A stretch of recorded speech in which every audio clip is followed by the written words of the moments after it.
It's unbelievable. What were you reading when you were in university? Was it fiction, novels? Was it nonfiction? What were you focusing on? As trite as this may sound, it was actually the most impact was from Shakespeare. It was the most impact on multiple levels. And I'll tell you the primary level. And when I've covered Shakespeare on my podcast, I explain this to people. People think, well, I didn't really understand. I read it, I didn't understand it. If you think you're going to just pick up Shakespeare, open it up and read it and understand it, you're not going to, because it's barely written in English.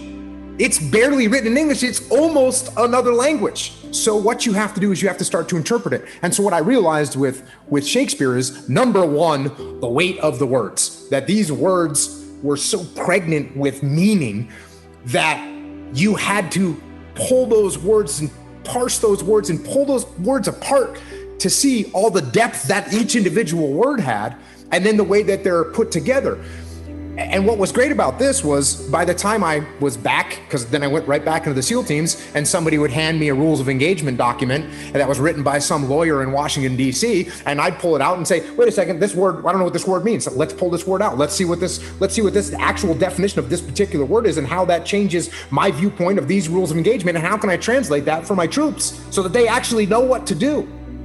So that part for me was, from a reading perspective, starting to read Shakespeare and saying, oh, okay, you're not going to understand this. And if you don't understand something, that's okay.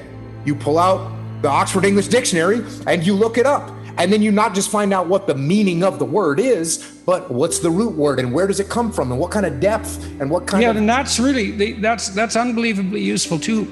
Virtually every word is like that, because a word is an ancient artifact. It's like an animal in some sense. It has an evolutionary history and it transforms across time. And each word it carries the echoes of its past with it too, because each word attracts other words in a particular unique way. So it kind of lives in a word ecosystem as well. And the ecosystem contains information about the history of that word. And you think, well, why is that important?